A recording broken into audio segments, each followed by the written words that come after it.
thank you for having me.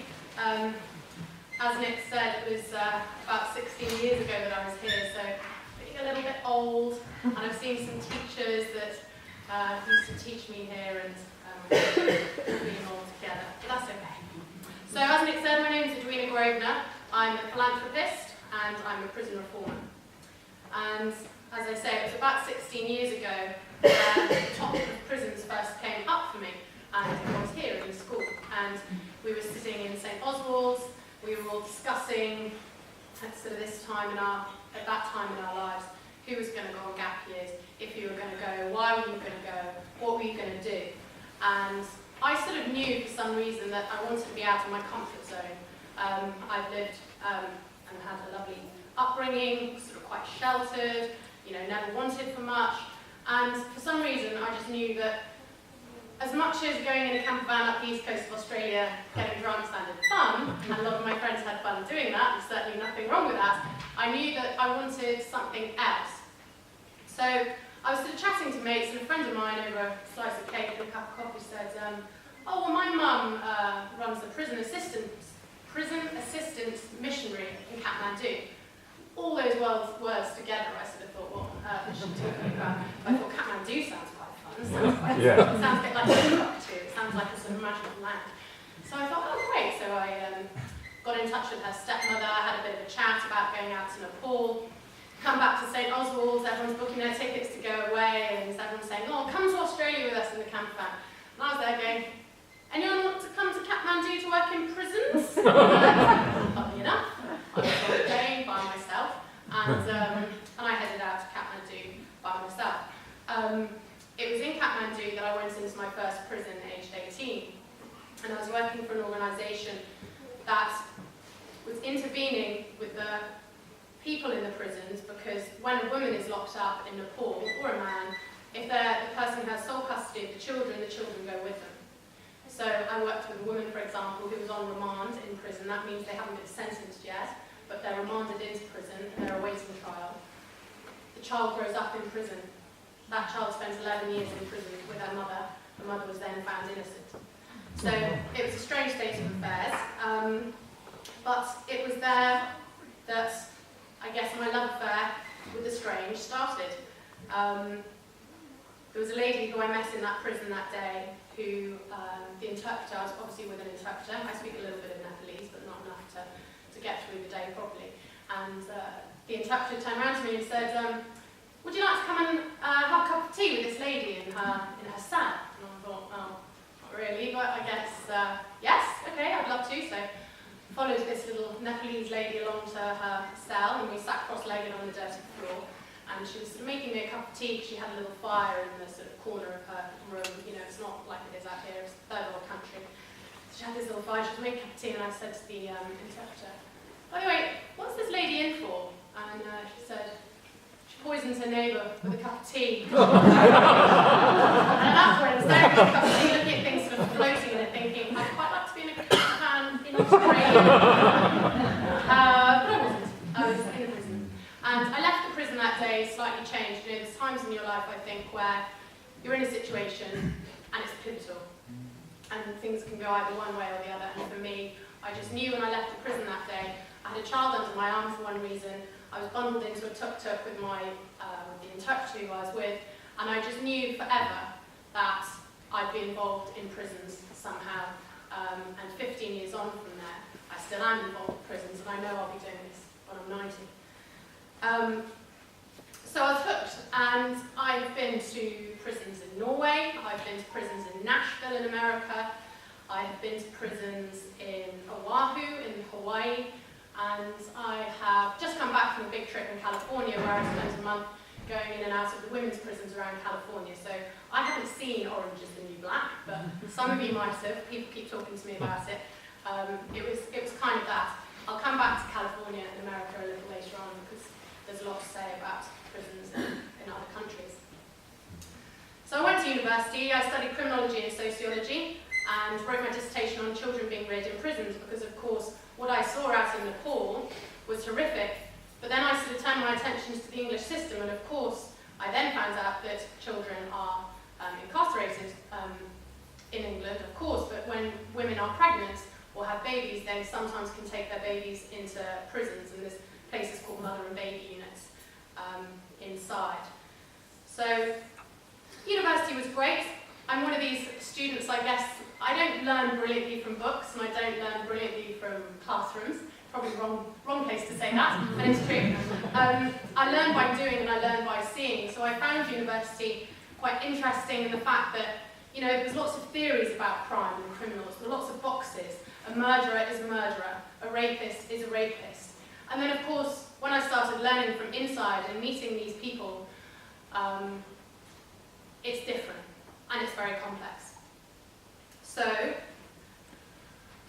my first visit to a UK prison was when I was writing my dissertation about mother and baby units and children being reared in prisons, whether it's right, whether it's wrong, the complexities around babies growing up in a prison. And the same emotion hit me when I went into that first UK prison as it did when I was 18 and I went into the Nepalese prison. It's only sort of 4 years apart, but there were two overriding emotions, and that was despair and excitement, almost in equal measures. I despaired because what you see in front of you, A, isn't what the papers tell you, it's not what people tell you. But also, the excitement, which sounds sort of slightly perverse, the excitement was there because I thought, God, this would be so easy to change. It wouldn't be that difficult to make things just a little bit better, so I thought. So after my dissertation and after university was out the way, I thought, right, it's time for me to actually be on the front line. I want to now be working in the prisons. I don't want to be learning from lecturers anymore. I want to be learning from prisoners, and I want to be learning from the prison staff. I even looked into becoming a prison officer at one point, which I'm quite glad in the end I wanted to do. But I decided, I was doing a little bit of work in London, I thought, no, I want to be back at home and I want to work inside. So I volunteered. The closest female prison to Chester, where I grew up, was Style Prison in Manchester, which is a women's prison. So I started volunteering there, and very quickly it struck me, how does the government really expect these places to work? From what I saw, it was horrific. There'd just been a massive panorama made about Style Prison because there had been 6 suicides in 1 year. Its nickname was the Cutting House because the levels of self-harm were so high in that place. It's changed now, it's a lot better, I'm pleased to say. But that's where my real passion then was sort of fired, I guess, again. And I thought, this has got to change, this can't go on. But I was only 22, I thought I could take on the world and change it, but still trying. When it comes to prisons, you've got the male estates, they call it the male estates and the female estates, and then you have the children. I've predominantly worked in the male estate because there's more men in prison than women, but in the last 2 years, my efforts have been concentrated, I'll get onto the clinic later, but my efforts have been concentrated in the female estate. So I advise the government on the reforms of the female prison estate, and I'm doing some frontline work with retraining prison officers. Because they think that they can train prison officers to work in men's establishments and that they'll face the same problems in the women's prisons. They don't, they're completely different. The prison population today stands at around 87,000, but that fluctuates from about 85 to 87,000. Women only make up 4,000 of that number, and only 2,000 have been convicted. The other 2,000 are on remand and are awaiting sentence. So the numbers are hugely different. Over 85 to 90% of self-harmers, men don't tend to self-harm. Men tend to externalise violence, and they'll hit each other and be violent towards each other. Women tend to internalise violence, so they self-harm, and they're at high risk of committing suicide. Over 50% are in because of domestic violence reasons, or have been the victim of domestic violence. Most of them were primary caregivers, so of course as soon as they come into the prison, the children are taken into care. The stats are very, very different, the issues are very, very different, and the women behave in a very different way inside prison. When a man leaves a prison, typically, their wife or girlfriend will be standing there with the little children, and the scene at the gate is sort of actually not heartwarming, but, the men get picked up by their family. When a woman walks out of the gate, you see their pimps, and you see their drug dealers. There's no men there, there's no children there, because the children have disappeared, usually into the care system. The other thing to point out when we talk about sort of crime and punishment is to understand, and I'd just like to say at this point, at no time during this evening am I making excuses for what people have done. I'm just trying to sort of, make sure that we all understand the complexities around this topic, because, it is complex. When you read in the papers about crimes, we read about the victims and we read about the perpetrators. You don't tend to read about the fact that a perpetrator so often has been the victim before. So when you look into a prison, when you look to see who's residing in those prisons, they are usually victims. They were victims first. Again, not excusing what they've done, but that needs to be understood. When people are victimised against and when they've been very damaged, they do often, and we know, go on to damage other people. Many of you probably in here, unfortunately, but hopefully not many of you have been victims of crime. It is something that affects us all. I've been a victim of lower level crimes like sort of car theft and burglary at university. And then on a sort of higher end, I was a victim of stalking. I had a stalker. He was arrested and finally sectioned under the Mental Health Act. And it wasn't particularly nice, but, people have come across these things, and it's not just me. I'm sure we all feel that when people come out of prison, you want them to come out better than when they went in. And that's really important, and that's what I feel so passionate about. The government, for a period of time, has these people.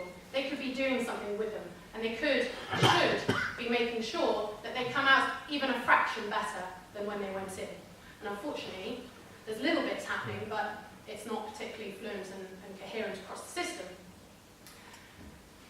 So some big questions that I always get asked when I'm at a dinner party, and people go, "Oh, so what do you do?" And I work in the prison service. And then usually turn to the person that's sitting next to me, ignore me. I sort of get the question, well, aren't they just all monsters? Aren't they all living in a holiday camp? But they get to watch TVs. So I'm just going to sort of skip across those three sort of big questions that I get asked a lot, because I guess they're good questions. I get asked them all the time, so they must. People are interested. Are they all monsters? The short answer to that is no, they're not. Out of a prison population, as I said, of 87,000, only between 50 and 55 will never, ever come out. Everybody else is coming out. So it really is in our interests to make sure that we know and that we put some pressure on government to say, that's a lot of people coming out. We need to make sure that they're less dangerous when they come out. So three people I want to describe to you, three inmates that I've worked with, or at least met. One guy called Michael Ballaghan, really nice black guy who I've worked with for a long time. He grew up in South London, in Brixton. His father went to prison, his mother was a prostitute. His two older sisters and him were starving. They had no food at all because their parents weren't really around. Any money that the mother got, she spent it on crack and carried on prostituting herself. So they went around stealing for food. He ended up in prison, and his petty theft for food to feed himself then turned into gun crimes. He wasn't a monster. He's just got into RADA, in fact. He came through our CLINK program, he's just got into RADA. So he's on the path to success now. But he wasn't a monster. A girl called Lisa, who I worked with in Style Prison, she was brought up in a paedophile ring. She was actually born into the paedophile ring for the reasons that you can imagine. She turned violent, obviously. She turned into a drug addict, obviously. And she eventually murdered both her mother and father when she got the chance. She wasn't a monster, though. She certainly didn't think she lived in a holiday camp. There was another guy who I worked with in Brixton Prison who was quite renowned around the system. Everyone goes, "Oh yeah, Zippy." Everyone knows Zippy. And I was thinking, who's this Zippy guy? So I'm in Brixton Prison on the segregation unit. The segregation unit is the prison within the prison. And there's only about 6 or 7 people ever on the segregation. They're usually there because they're either a danger to themselves or a danger to other people, and they really need to be taken out of the main body of the prison. All the doors are steel, and you can't see through them, but there's a little hatch that you sort of can talk to their inmates through. And then suddenly you see this perspex door, and you can see the guy sitting on his bed staring at the floor, and I say, what's going on here? Why has he got a perspex door? And the governor said to me, "Oh, well, that's Zippy. He's a prolific self-harmer, and sorry to be sort of brash about this, but he used to cut his tummy open and throw his intestines on the floor. His life insisted of going to A&E to be stitched up. He'd come back onto the seg because he couldn't be left alone. He was under 24-hour surveillance. He'd undo his stitches and he'd do the same thing again. I never found out what happened to Zippy in his childhood, but I should imagine he didn't have a particularly nice childhood. But again, he wasn't a monster. Of course, people will say, well, what about Harold Shipman or Jimmy Savile? You know, of course, there are people that should stay in prison for a very, very long time. There are people, I do believe there are some people who won't change and who can't change. And I'm not an abolitionist. You know, I think there is room in our society for prisons, but they have to be run the right way. So are they holiday camps? Well, I don't think so, and I've been into over 60 prisons in this country. There's about 147, and I've obviously been to lots of prisons, as I said, around the world. And I'm yet to find this fictional holiday camp that the tabloids speak so highly of. And I sort of urge you to ask yourself, would you book yourself into a holiday camp where you couldn't see your friends or your family, where the food was inedible, your roommate might be a self-harmer, your roommate might be trying to commit suicide with the bedclothes by hanging themselves off the top bunk? Michael didn't think it was a holiday camp, Lisa certainly didn't think it was a holiday camp, and Zippy was not having the best time of his life. And then people say, but what about the TV? Lisa had a TV in her cell, and she committed suicide in the end on her birthday, because every time her birthday came round, it was a reminder of why she'd been brought into this world. So it's hard not to get furious when people say to me at dinner, when people say, what do you do? And sometimes it's easier just to lie, because I don't want to get into a conversation about, you know, it's quite heavy. Sorry about that. So then the final big question really is, so what about when they're released?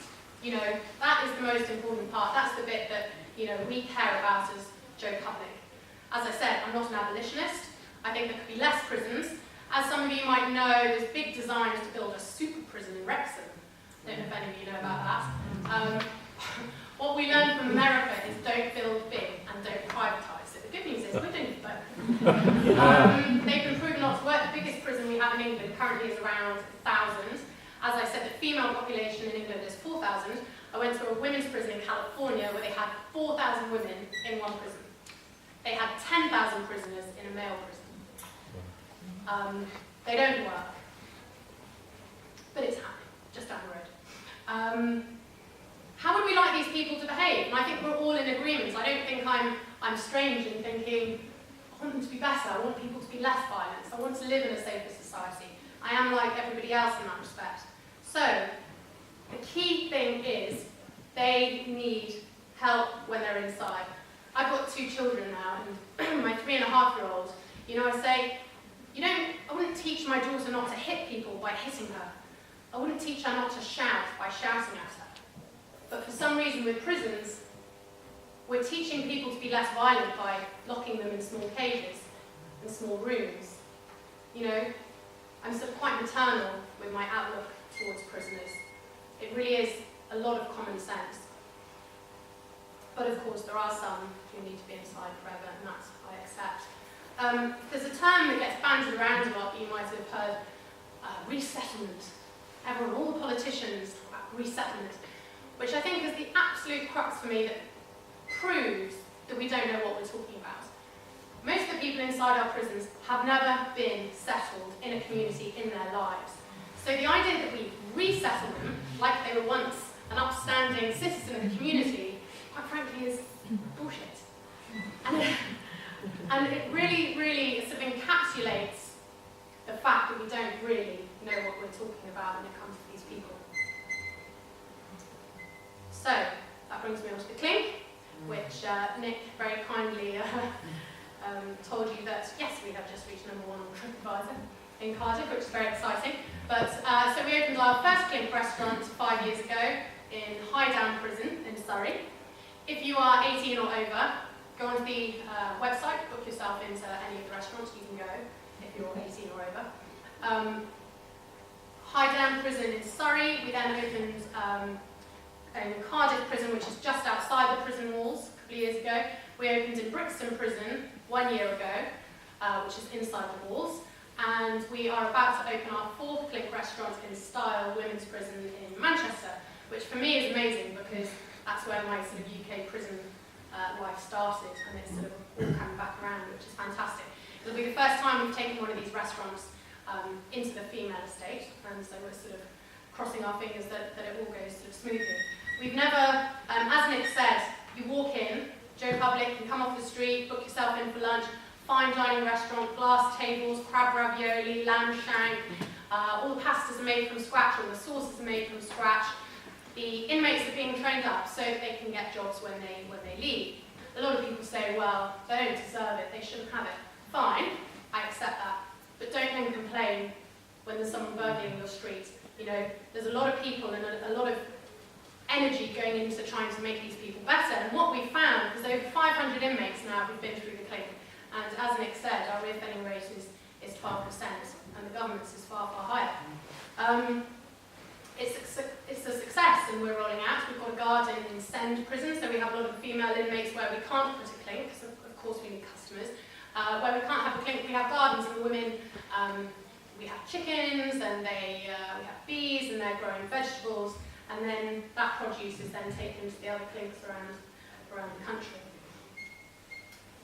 A lot of people say, well, why does it work? And whenever I give a speech and speak at the Clink, I always have an inmate with me talking, because there's no one who can sell it better than they can.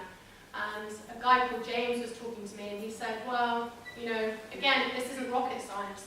You know, we're treated well and we're respected, so we respond by behaving well and behaving with respect. You know, it's not rocket science. So to go back to California, I just wanted to tell you 2 things about two of the largest things that really shocked me when I was in California. So probably one of the worst prisons before I went to California was a prison in South Africa. It's what you can imagine, inmates lying on top of each other, open toilets, violence, rape, AIDS, really, really bad. But it was Africa. I don't mean that in a sort of awful way, but you sort of expected it. When I went to California, I was not expecting what I saw. It's very difficult to get into the prisons in California. Luckily, I tend to have prison contacts strategically dotted around the world so that I can get into these places. And we went to a prison where they hold women on death row. I requested to go to death row to speak to some of the women, and they wouldn't let me, which was fine. I can understand why. I think quite rightly they're embarrassed. They haven't executed a woman for longer than anyone can remember in California, but they still have women there. So instead I went onto the segregation unit within this female prison of 4,000 women. So over there they call it the SHU, and it's actually known as the secure housing unit, so it's known as the SHU. Again, it's a prison within a prison. Very dangerous women who are kicking off and can't get on properly in the main body of the prison. They get shipped out to the SHU. Our SHU, or SEG, will have 6 or 7 women in it typically. There was 57 in this one. There was, as I walked into the segregation unit, there were guards there who looked like they were out of Terminator. They had sunglasses on inside, which is weird. They had pepper spray, they had visors, they had stab vests, they had boots done up to their knees. And it seemed to me a little bit over the top, considering all these women were shut behind their cell doors and were only allowed out, so they said, an hour a day, but I would be surprised if it was that much. Above my head was a man with a gun. And on the landing, that sort of went like this, that separated the lower cells to the upper cells, that said, no warning shots will be fired. So I could sort of imagine what that meant, but I said, so what's that sign mean up there? And they said, oh well, if any of the women kick off, we just shoot them. So I was like, right, okay, and I was desperately sort of trying not to appear too shocked, because the last thing I wanted to do was put them off talking to me. So I was like, oh, we do it a bit differently in England, actually. We don't tend to just shoot. And they said, well, we don't use it very often because, of course, we're in a concrete basement, so the bullet tends to just ping around and kill a few people. So I was like, okay. They then took me outside, and I don't know whether any of you have watched the documentaries about big prisons in America, but they really do have cages. And I mean sort of wire, like a proper, what you imagine a cage to be. So they have a slightly big cage with an exposed loo in the corner. And the women can go out, they can just walk in circles for 1 hour a day. And if anyone kicks off, they have a power hose. And they hose the women down to knock them off their feet. If they need to use the loo, they use the loo in front of everybody else. She then said, do you want to come and see the smaller cages? I was like, yes, yes so. So we carried on walking down the edge of this razor wire, and we get to a smaller cage. It's probably half the size of this stage here. And that's where only one inmate can go in, and they can walk in even smaller circles to exercise. They get 2 showers a week. We went back inside, and by this point I'm pretty horrified, and I sort of got a bit of a headache, and it's all just a bit murky and horrendous. As I came out, there was a woman in a white boiler suit. She was shackled around the ankles, she was shackled around the wrist, tattooed all over her face, and she was just shuffling along to sort of do something. I then see another cage. Just when you think the cages can't get any smaller, this cage was sort of like a red telephone box. So it sort of went like this, and there was a door, and I said to the head psychologist, like, what's that cage for? And she said, oh, that's where we put the women who are programming. And what that means is if you go to education, you get shut in the cage. The cages were singular cages, so in a semicircle like this, and then the teacher would sit in front of you, and they actually get taught, padlocked into the cage. And all they could say was, what, you don't do that in England?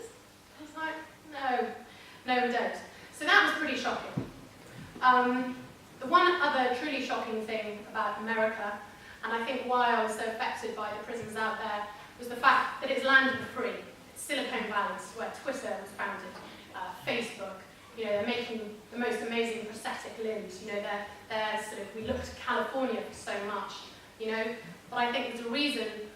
If you find it difficult to get in somewhere, or if you're finding it difficult to find the answer to a question, it's usually because people are trying to hide something from you.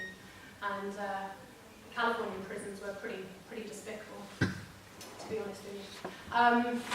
We've got 20 minutes for questions and answers, but so I'm just going to wrap up to say, you know, this is obviously a really, really complex issue.